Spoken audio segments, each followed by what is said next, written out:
Listen, I know that things feel pretty grim out there. I know that feels bad. I know it feels like the world's kind of falling apart. But hey, at least we have Wi-Fi in our dishwashers. At least I have a vacuum that can tell me I got a text message. At least we have $3,000 fridges with iPads in them. Otherwise, how would we see the ads that are in our fridge if they didn't have screens in them?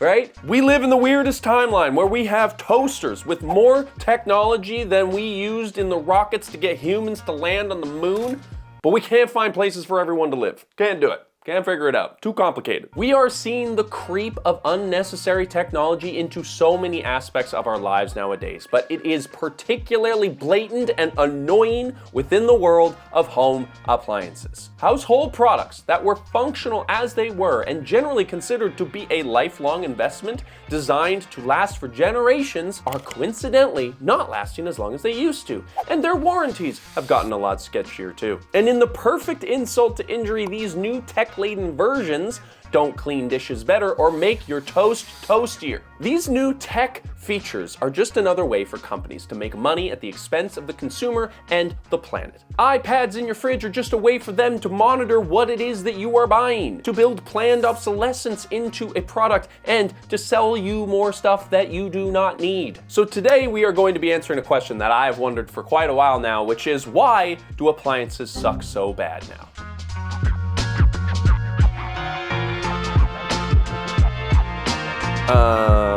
Sick still, if you can't really notice. The only reason that these videos are coming out at all in any consistency is because we have a team of people who make these videos possible.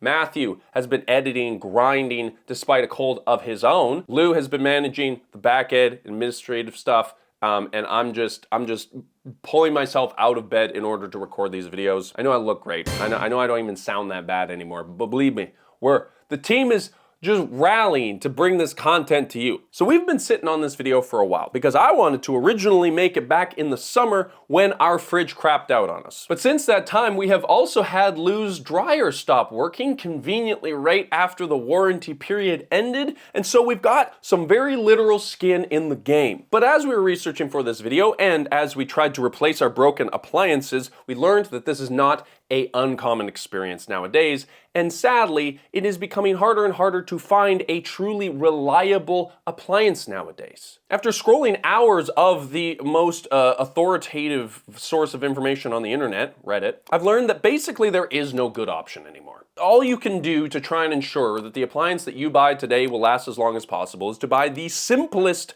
piece of technology you can. So I bought the simplest fridge that I could find, and it still cost me $1,800. So yeah, I'm mad, I'm ready to rant, so let's get into it. The consensus seems to be that we are stuck in a two-party system with no truly good options, so we are just forced to choose the one that we think will suck the least. No, wait, that's the two-party system. That's a politics joke. But it actually applies here too. So this picture I found right here shows you that basically all the appliances that you'll find today are owned by a handful of companies. Whirlpool, GE, Samsung, LG being kind of the big ones in most of these categories. But if you take a look at this list, you will see that a lot of these manufacturers are in fact making the parts for each other's products. So no, there is not a monopoly in the appliance industry, but it's not great and it's bad for the consumer. Because here's the thing, you can make more money selling the same motor for your fridge if you just sell it to your competitor as well. Especially if your competitor is one of the other 4 companies selling the same product and you all kind of agree to sell your products at the same price. But the true problem here is that there isn't any incentive to innovate or build something truly long-lasting or high quality, right? So, big picture out of the way, the appliance world is structurally sort of messed up. But then you start adding all the fancy features like ice machines and water dispensers and automatic door openers, and you're just increasing the number of things that can fail. And listen, we as consumers have a role in this, right? Because we are sort of addicted to novelty. Like if we see a smart fridge that has a snack drawer, for some reason we feel like our snack drawerless fridge is somehow lacking an aura or whatever the hell we say now. on the internet. Companies understand that we have a sort of evolutionary flaw that makes us want the newest thing that exists. And so they just exploit that constantly to get us to buy new shit. But I also find it's kind of annoying because companies will always be like, yeah, well, we made all these features because people kept asking for features. But like, you're telling me that somebody was really just like, oh my God, I need a freaking snack drawer in my fridge. Why haven't these companies made me a snack drawer for my fridge? No, they made a snack drawer and then we were like, whoa, you know what? A snack drawer is, that sounds kind of cool. Let me spend $3,000 to buy a fridge that's got an iPad in it and a snack drawer underneath. Then my life will be fixed. So I am personally annoyed by this development, but it is so much dumber out there than I could have ever expected. Because now we are taking it to a whole other level with screens and unnecessary tech features in products that never needed to be smart in the first place. Like TikTok. We're going to have TikTok this summer coming to any of your Family Hub that are out there. It's a vertical screen. It's what the kids are looking at these days. And look, of course, I'm not the only person who is sort of questioning this revolution or evolution or whatever. Apparently only 15% of households in the US even own one of these smart home appliances. And it turns out that a very large portion of the people who actually do aren't even connecting them to the internet because it really just doesn't seem to be worth the hassle. But we're going to keep seeing these features in more and more places for a few very unfortunate reasons. And it all comes down to those bloody screens. So I know I've been talking about how there's screens everywhere, right, and whatnot, but Samsung literally has a screens everywhere vision. This is the idea that all of their devices will have screens and be smart and basically provide like a backbone of the smart home of the future that, remember, nobody really wants. But while Samsung promises that these screens are just about reducing inefficiencies and household tasks and enabling more intuitive use of appliance features and improving accessibility, everyone else can see the ads written on the wall. And yes, Samsung is the one who later announced their beta test for ads in their $3,000 fridge and saw a bunch of pushback. And they also put a bunch of ads into their smart TVs too. So, you know, not like there's a precedent set there or anything. So yes, of course, one of the reasons for these new tech features and the screens are going to be the ads that will inevitably be shown on them. But it is also a great way to harvest even more of your data about your spending habits and your consumer behaviors, which we're going to talk about more later as well. And these smart features, with their dependence on Wi-Fi, Bluetooth, and cloud connectivity, gives these manufacturers more opportunities to build planned obsolescences into these devices as well. Like in the writing of this script, Lou's dryer crapped out on her, and the reason, after they got a technician in to come and look at it, was that the computer panel in it just stopped working unexplainably. And the tech was like, yeah, you can't really get the part. You gotta just replace your whole thing. You gotta get a new dryer. Like this is how easy it is. Like they don't even have to like make a part finicky enough or like fragile enough that it will inevitably break at some point.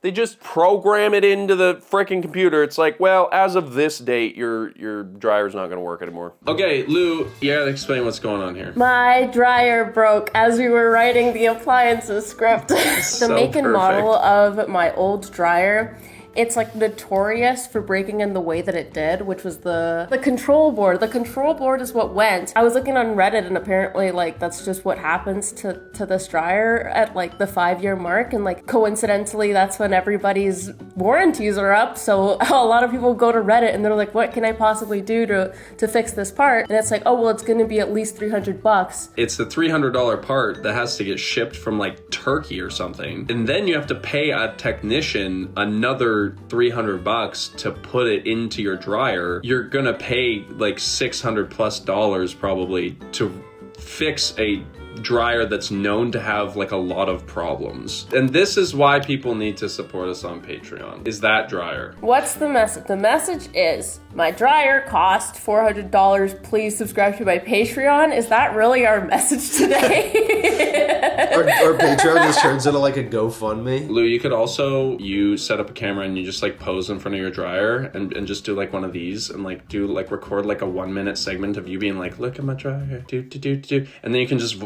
do a voice recording after and be like, hey y'all, so I was supposed to make a Patreon pitch for this video, and this is it because I'm too awkward to be on camera. Support our Patreon. It's a great place to like get some bonus goodies and whatnot, and you'll help us afford dryers and things. And then on top of all of this, it is just a nifty little side bonus here that it is actually easier and cheaper to manufacture a touchscreen for a dishwasher or a laundry machine than it is to make physical buttons. But okay, listen, that's the overview. We're gonna get into some specific examples to get a better understanding of what's going on right now because your boy is fired up. Okay, also, I'm not trying to like toot Matthew's horn too hard here because my boy's, he's pretty set up. He's pretty set up. My boy's set up. He keeps saying I'm set up. I don't know what that means. I like how we're all sick and messed up and we, for some reason, decide to make the longest video we've produced all year. Leave a nice comment for Matthew about how impressed you are at his muscles and his ability to turn around this video in 1 week while sick. Really well, it sounds like, and everything's going to talk to everything else. AI technology is just making our life easier. Absolutely.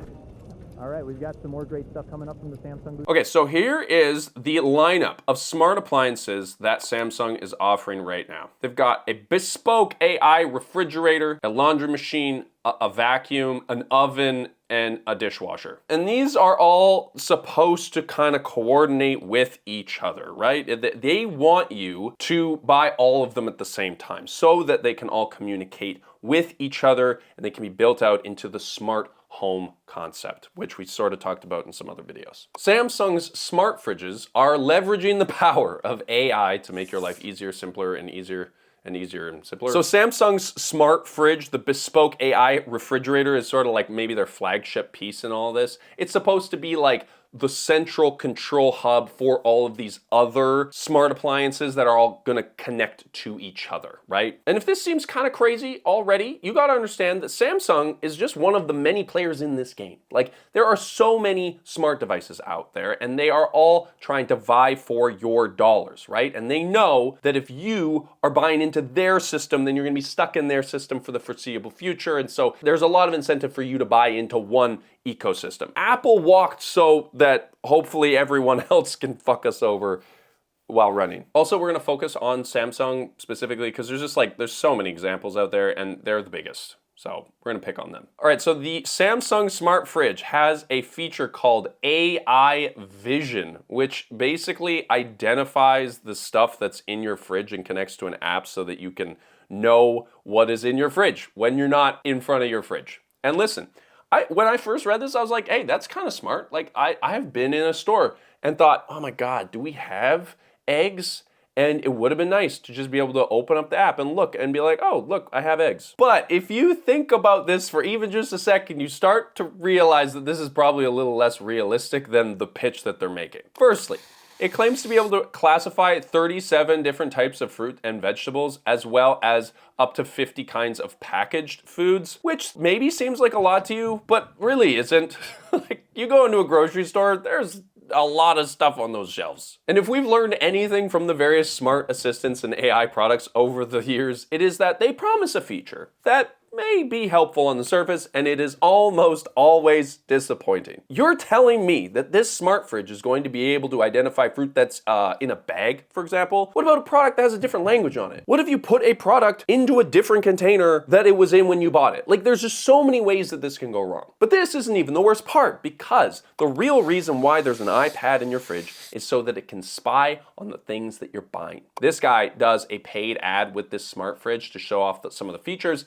And when he's describing this feature, he casually points out that you can just add any item directly to your Instacart order. How much did Instacart pay to be an included feature tab on this fridge? They're gathering the data about the things that you have in your fridge. This is precious data that these companies are dying to get their hands on. And now you can just auto add it right into your Instacart. And if you think that I'm being overly skeptical here, This isn't new at all. In 2013, LG smart TVs were found to be uploading extensive data to their servers about user activity. And a year before that, somebody found out that you can use smart TVs to remotely access and control any device that was on the same network. There is a lot of examples of how technology in home products get utilized against the consumer. Roomba vacuums have captured private images with their beta testers within homes and then sent to the cloud, accessible globally by anyone who cared to look. And then there's the whole Ring doorbell situation. Do we really have to labor this point too much? Maybe we need to make a video about Ring doorbells. We kind of touched on it in another video. Maybe it's time to bring it back. But all of this smart tech is premised on the concept of convenience, right? But the problem is they are actually making your life more inconvenient in many cases. Samsung's smart laundry machine has an auto dispense feature to save you the hassle of having to lift the thing and pour the detergent into the hole or grab the pod and place it in the tray.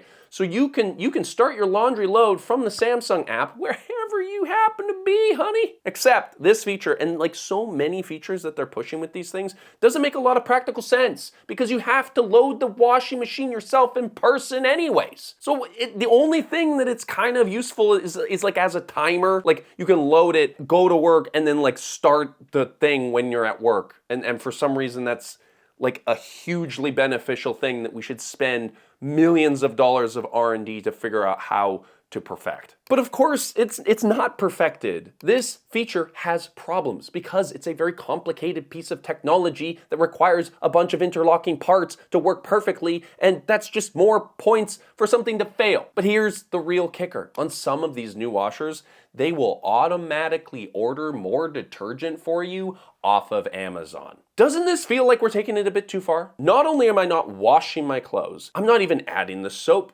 either. Now I'm not even deciding when to buy more or what product I want to buy more of. We're being sold this elaborate, expensive, and wasteful tech on the premise of convenience. But where's the convenience? Like how is this convenient? Am I freaking out unnecessarily? I feel like I'm reasonably freaking out. I feel like this is a reasonable freak out. Samsung has confirmed they're testing ads on their $1,800 smart I fridge. will kick you down the fucking stairs. An ad on the fridge in my house? Count your goddamn days. And listen. Now I'm gonna get even more conspiratorial, because how do you know that the auto dispenser isn't just using way too much soap? How do you know that it's not buying the most expensive soap or buying only the brand that the company that makes the washer happens to have shares in or even owns? And sadly, this is the theme across all of these new tech-based appliances. Dishwashers are also riddled with this sort of thing too. The YouTube channel Level 2 Jeff made this insane video of his experience trying to use a Bosch washing machine that uses Wi-Fi, and it's insane. Half of the features of this thing are only accessible through their app, which seems only a little bit absurd until he explains it. To use the app, you have to connect your dishwasher to your Wi-Fi, which lets the dishwasher reach out on the internet to this Home Connect service. You have to set up an account on Home Connect, and then you set up the app on your phone, and then you can control your dishwasher through the internet to run a rinse cycle. It doesn't make any sense to me. It should be illegal for you to create features for a product that is only accessible through an app. There, I said it. That's my hot take. That's the hottest take I got. Fresh off the frickin' skillet, dude. Like, you just bought an expensive dishwasher that has certain features, and you can't even use it if you aren't holding onto your smartphone. And look, I can make a feature-length documentary about all the examples of insane products that are coming out in this world, but let me just try to unpack why this is all happening generally in the simplest terms. It all sadly starts off with good intentions. A lot of these technological features were originally implemented to appliances for efficiency purposes, to align with newer environmental regulations that were implemented back in the 70s and later. So for example, adding sensors to detect load size in washers and dishwashers to adjust water and energy consumption. It's kind of smart, right? Smart temperature management features in refrigerators is another example. But we see a ton of these features today specifically for this purpose, and you'll be hard-pressed to find a modern appliance that doesn't have some sort of eco or energy savings mode. But here's the problem with like so many of these really good ideas that we implement to solve a problem, is that it ends up creating more of them. If you're at all familiar with the EPA's attempt to regulate fuel efficiency in vehicles in the United States, which ended up leading to people driving bigger and more inefficient vehicles, this is basically the same story. These new efficiency requirements required complex technologies to comply, but this lowered the overall reliability of the machines, which in many cases actually ended up making the user experience worse. According to this source that we found on the internet, all of which you can find down in the description below, many standards harm consumers by adding to net costs and or impacting appliance choice, features, performance, performance, reliability, and longevity. That source then goes on to say that we shouldn't have any regulatory standards and efficiency should be a personal choice, which maybe I disagree with,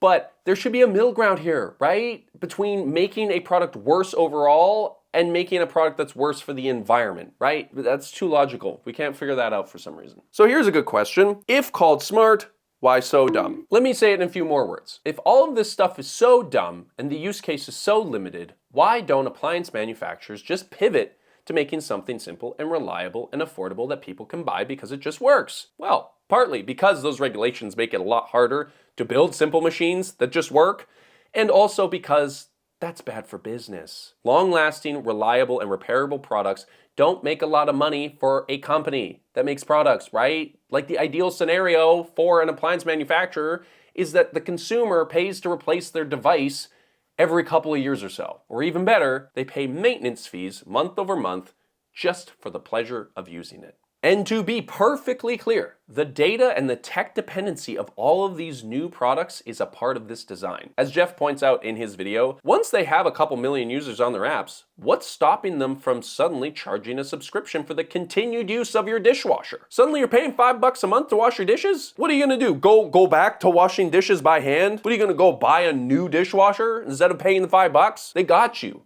They frickin' got you, dude. In this NPR article, they basically describe how tech companies are hoping to turn appliances into smartphones with a service model of financing attached.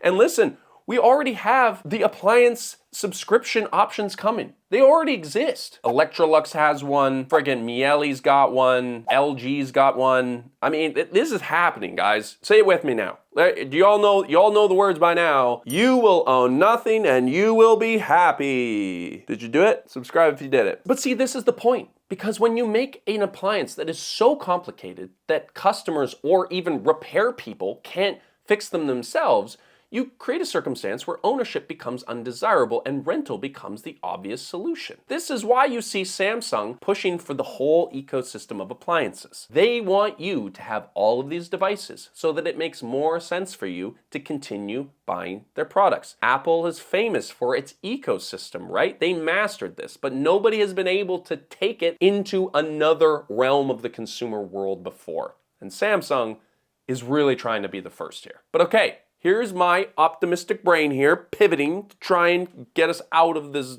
depressing hellhole of appliances. I'm going to say with absolute confidence that we are going to see buttons making a comeback in the future. Just like the offline movement is a rejection of the stupid AI tech and the dehumanization of the internet, we are going to see buttons back in our products. And listen, I did some Googling, and look, I confirm my bias. The audio industry is already doing this. They realize that people don't love having to adjust the volume of their music on a touch screen while doing 80 on the highway, or whatever is a normal speed to drive in the United States. But it's not just cars. We are starting to see some buttons creeping back into appliances, but the problem that I predict is that these buttons are actually going to become a premium option. Just like how we are seeing offline behavior as a status symbol of the wealthy, you're going to have to pay a premium if you want to have a screen-free experience. But another silver lining here is that people are starting to revitalize some of these older units. You're seeing direct drive washers on Facebook Marketplace going for like pretty substantial amounts of money,